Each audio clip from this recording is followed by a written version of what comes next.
How you doing today, guys? Welcome back to another video. This is Alex, MTV Alex, and today we're gonna have this Axum ready for a drivetrain.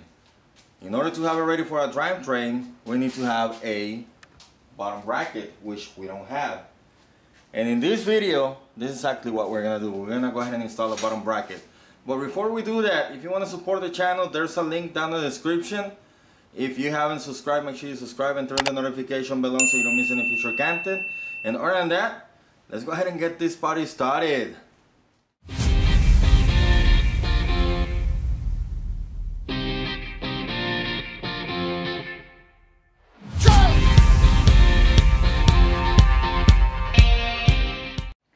Alright, so for this, I have a few brand new bottom brackets. I have this one. This one is from the Raceworks that I had bought.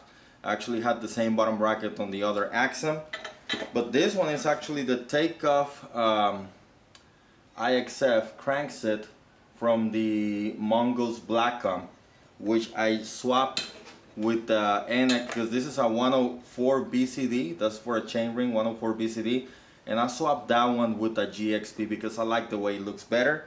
So I have this that I could use, no problem. I also have a brand new bottom bracket and the original crankset from my Polygon. However, that is a 175. So if I don't have to use it, I will not use it. So I have a brand new, I have a couple of them actually, but a brand new set from Raceworks, just like the one I had on the Axum, just like the one I have currently on the Mongoose Blackcomb. And this one has the 32 chainring. I think I also have a 34 tooth chainring, but I'm not gonna use the 34, I don't think. So what I'm gonna do in this video is just go ahead and install the bottom bracket and maybe even the cranks. Let's go ahead and get that done. So the bottom brackets comes like this.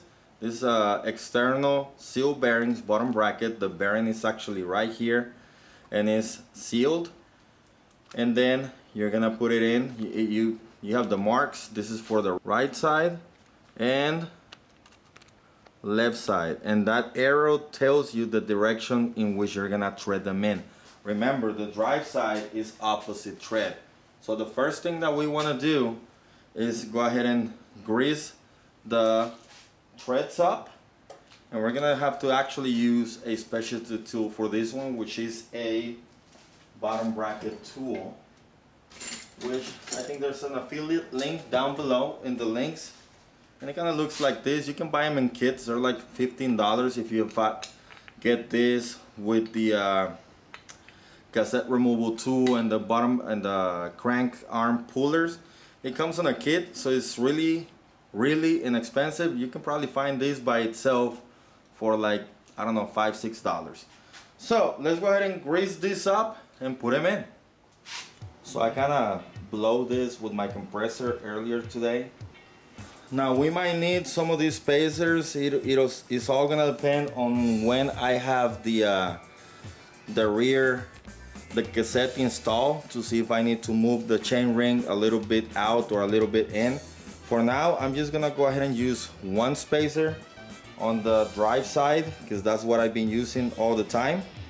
Again, this is the right side, and it tells you what direction you're gonna thread this in. So I'm gonna put it in over here, and it's actually gonna tighten up to the lefty tighty in this case. That's the drive side. Now this has a torque, this is torque specific. I think it's like 45-50 newtons. I don't know, I don't have a torque wrench. I have never had any itch. I forgot to put in my spacers. See, I was telling you, this happens to everybody. And you take this, they also said like a ratchet style, like you have for a ratchet. It's not expensive either. Now for the other side, I'm not gonna use any spacers. This is the left side, and again, it has the arrow to the direction where you're gonna tighten this up.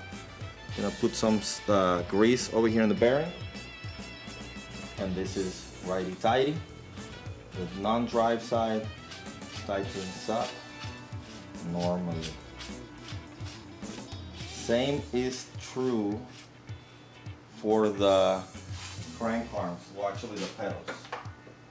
So whenever you're putting the pedals, the drive side tightens up to the rear. What I like to do now is set up my chain ring. This is a GXP style. This one has the 4 bolts. This is not the one that I'm using. This one, the chain ring will go on top like that with the 4 bolts. I'm not using this. This one is the GXP style, and it actually sits right here and is being held with 3 screws. You know, it's only one way this goes. Of course, this is the face, so this is gonna go out. This is the thing that is gonna show. So what I'm gonna do first is I'm just gonna put a little bit of grease right here on the point of contact. Not too much, nothing crazy. Just don't want any of this to seize up ever. And then just gonna put in the chain ring, and it can only go in one direction. So if you can see, these are the 2 bolts that are closer together at the end. So it can only go like this. Now these are torque bolts. You can see there you go. And I think they're T25s. So what you do is tighten them up. Now I did a short a while back on my Axum because this actually can get loosened up over time. So as a really good maintenance, prevention maintenance, I suggest you to check this. And it wasn't making a lot of clicking noise, and it was coming out from this. It got loose, and this thing was moving back and forth. So it's really a good idea to actually check those every once in a while. That way, you can prevent any issues in the future. Now to install this on the bottom bracket, I'm just gonna put some grease on the shaft so that it'll go in really smooth. Just grease it up, especially this, the entry point. This is what's gonna be rubbing up against the bearing. You don't need a lot. Just grease it up, and you might even want to put a little bit on the treads right here. This is where the actual crank arm, the other side, is gonna go. So just by putting something in there, you can prevent future seizures. Not seizures, like getting it stuck. And that's it. Let's put this on. Alright, now I have these things ready to go in. This is the drive side because it has the chain ring. This thing right here is called a chain ring. Goes in like this. With the grease, should be no issues. And there you go. This thing has the bolts that is gonna lock it up in place. Just loosen them up. And it goes only one way because it has groups, but they go in a specific way. Something before you tighten them up, this thing comes with a tool that's gonna help you push the crank arm all the way in where it needs to be. This is the cap. This one is specific just in case you lose it, because I have lost one already before. That one says M18. There's a thread over here, and you use it with the 10mm Allen head. So you put this in here, you tighten this up, and this is great because this one is aluminum. It shouldn't break on you. It's gonna do whatever it needs to do. You're gonna push it in, and what's gonna make this happen, what this is gonna make, is for the crank arm to go all the way in. Now if it goes too much in, that is not spinning freely, just back up a little bit. And then you can tighten up these bolts right here.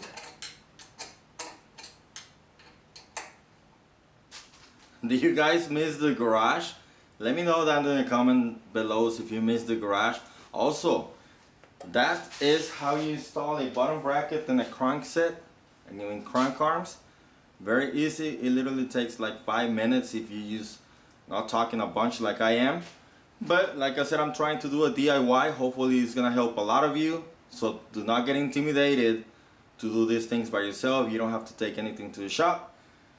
And I really hope that you learned something today. If you did, please give it a thumbs up. If you haven't subscribed, do so. Turn the notification bell on so you don't miss any future content. And if you want to support the channel, there's a link in the description. Other than that, I hope that you liked this video. If you did, again, subscribe and stay tuned because we're not done with this baby. This is gonna be a killer build. And that's it for this one. And I guess I'll see you on the trails. Goodbye.